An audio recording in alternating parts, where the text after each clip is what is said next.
Assalamualaikum warahmatullahi wabarakatuh. Halo semuanya, perkenalkan saya Dia Barhatunisa. Saya dari kelas 12 MIPA 5. Di sini saya akan membahas mengenai akuntansi sebagai sistem informasi. Di sini ada beberapa yang akan kita bahas. Yang pertama ada mengenai sejarah akuntansi, yang kedua ada mengenai pengertian akuntansi sebagai sistem informasi, yang ketiga manfaat akuntansi, yang keempat pemakai informasi akuntansi, yang kelima mengenai karakteristik akuntansi, yang keenam mengenai prinsip dasar akuntansi, yang ketujuh mengenai bidang-bidang, yang kedelapan mengenai profesi akuntan, yang ke-9 mengenai etika profesi akuntan.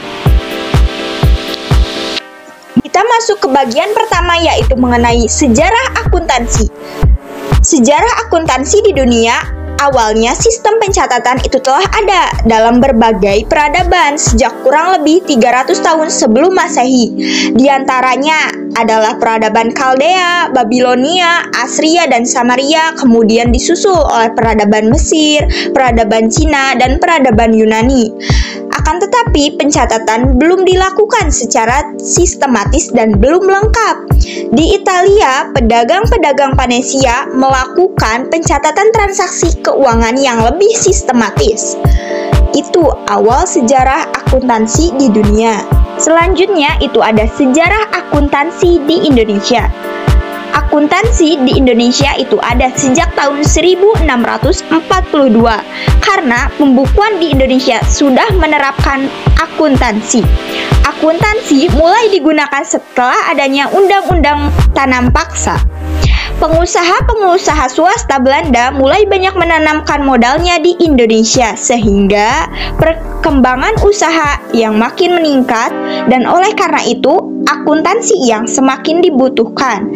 Maka pengusaha-pengusaha Belanda tersebut dalam sistem pembukuannya menggunakan sistem kontinental. Setelah itu di Indonesia itu akuntansi mulai diterapkan dan terus-menerus diterapkan hingga sekarang. Masuk ke bagian yang kedua mengenai pengertian akuntansi sebagai sistem informasi. Akuntansi itu apa sih? Nah, akuntansi adalah suatu proses pengidentifikasian, pengukuran, dan pelaporan informasi ekonomi untuk memungkinkan adanya penilaian dan keputusan yang jelas dan tegas bagi mereka yang menggunakan informasi tersebut.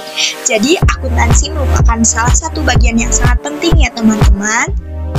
Selanjutnya mengenai manfaat akuntansi. Nah, manfaat akuntansi itu apa sih teman-teman? Nah, tadi kan akuntansi merupakan bagian yang sangat penting ya. Nah, di sini kita akan membahas mengenai manfaat akuntansi. Yang pertama, akuntansi itu sebagai informasi keuangan kepada pihak yang membutuhkan koordinasi, pengawasan, serta pengendalian. Yang kedua, sarana perencanaan dan menetapkan aktivitas perusahaan. Yang ketiga, sebagai dasar untuk menghitung pajak. Yang keempat, untuk memperoleh pinjaman dari kreditor. Yang kelima, menyediakan informasi keuangan bagi investor. Yang keenam, menjadi bahan pertimbangan bagi rekan bisnis. Yang ketujuh, merupakan alat pertanggungjawaban.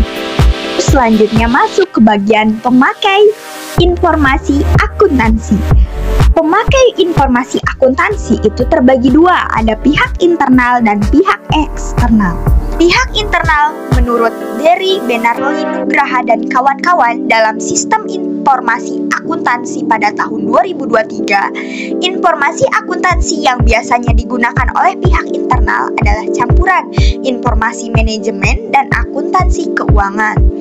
Informasi akuntansi digunakan oleh pihak internal untuk membuat keputusan dalam lingkup organisasi.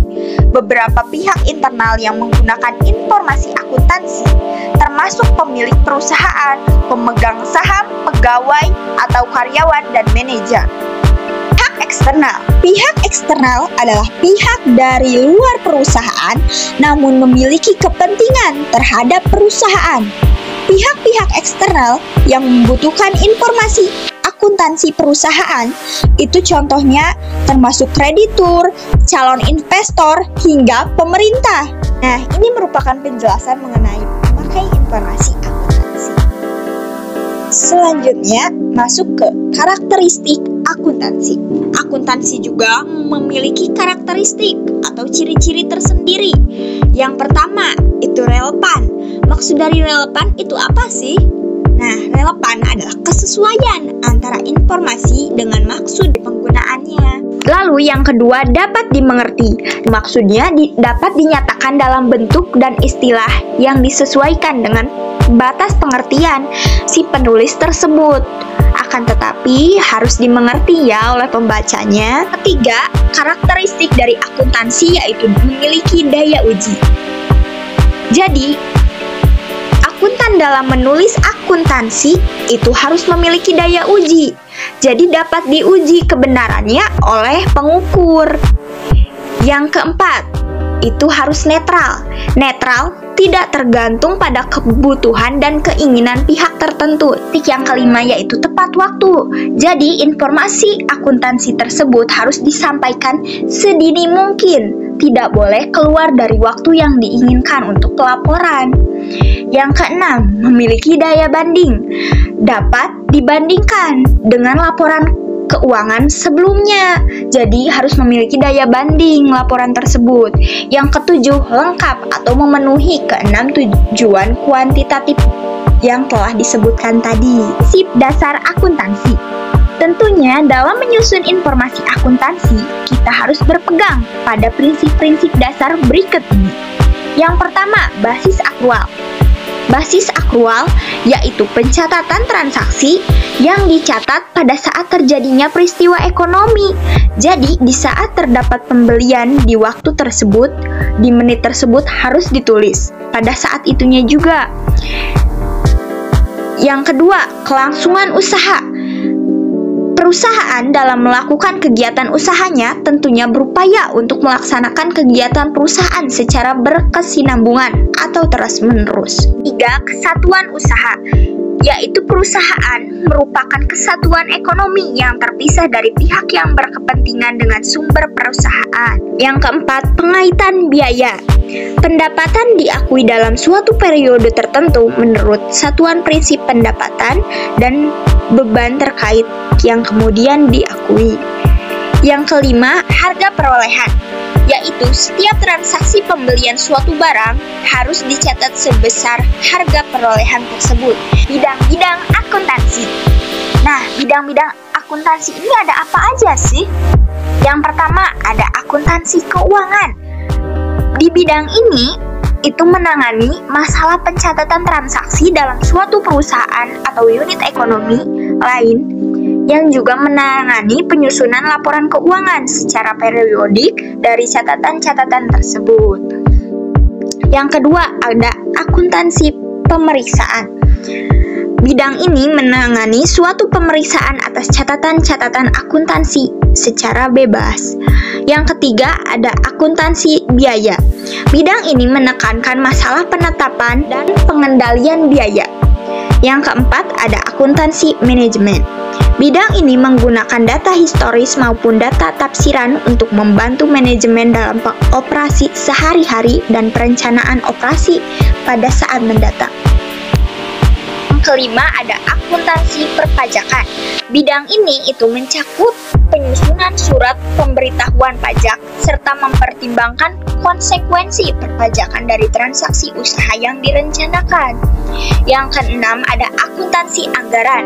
Bidang ini menyajikan rencana operasi keuangan untuk suatu periode tertentu dan menyampaikan data perbandingan dari operasi sebenarnya dengan rencana yang telah ditetapkan. Yang ketujuh, ada akuntansi pendidikan. Bidang ini merupakan bidang spesialisasi akuntansi yang bergerak dalam menyebarkan pendidikan akuntansi pada masyarakat. Contohnya, dosen dan pengajar akuntan. Kedelapan, akuntansi pemerintahan. Bidang ini berhubungan dengan pencatatan dan pelaporan transaksi di lembaga-lembaga pemerintahan. Sesuai namanya ya, jadi akuntansi pemerintahan itu bisa lembaga pemerintahan. Yang kesembilan ada akuntansi sosial. Bidang ini berhubungan dengan pencatatan dan pelaporan tentang perubahan sosial akibat kemajuan teknologi, ekonomi, dan budaya. Profesi akuntansi. Profesi akuntansi secara garis besar terbagi menjadi 4. Yang pertama ada akuntan intern, yang kedua ada akuntan publik, yang ketiga ada akuntan pemerintah, dan yang keempat ada akuntan pendidik. Akuntan intern adalah akuntan yang bekerja pada suatu perusahaan sebagai karyawan yang menjalankan fungsi akuntansi pada perusahaan tempatnya bekerja. Dua, ada akuntan publik. Akuntan publik adalah akuntan yang bekerja secara independen guna menjalankan fungsi audit terhadap kewajaran laporan keuangan. Yang ketiga ada akuntan pemerintah. Akuntan pemerintah adalah akuntan yang bekerja di departemen tertentu sebagai pegawai pemerintah untuk menjalankan fungsi akuntansi demi kepentingan pengawasan dan pemeriksaan keuangan negara seperti BPK, Badan Pemeriksa Keuangan, dan BPKP, Badan Pemeriksa Keuangan dan Pembangunan. Lalu, selanjutnya ada akuntan pendidik. Akuntan pendidik adalah akuntan yang tugasnya mengajarkan dan mengembangkan disiplin ilmu, contohnya dosen, guru, berprofesi mengajari akuntansi. Yang terakhir ada etika profesi akuntan. Etika profesi akuntan adalah seperangkat standar sikap yang dirancang secara praktis, realistis, dan idealis bagi para anggota profesi yang bersangkutan. Ada 8 kode etik akuntan yang harus dipenuhi. Yang pertama, tanggung jawab profesi. Yang kedua, kepentingan publik. Yang ketiga, integritas. Yang keempat, objektivitas. Yang kelima, kompetensi dan kehati-hatian profesional. Yang keenam, kerahasiaan. Yang ketujuh, perilaku profesional. Yang kedelapan, standar teknis. Jadi, itu ya teman-teman, pembahasan mengenai akuntansi sebagai sistem informasi. Semoga pembahasan kali ini mudah dipahami dan mudah dicerna oleh kita. Saya Jia Perhatunisa, pamit mengundurkan diri. Wassalamualaikum warahmatullahi wabarakatuh.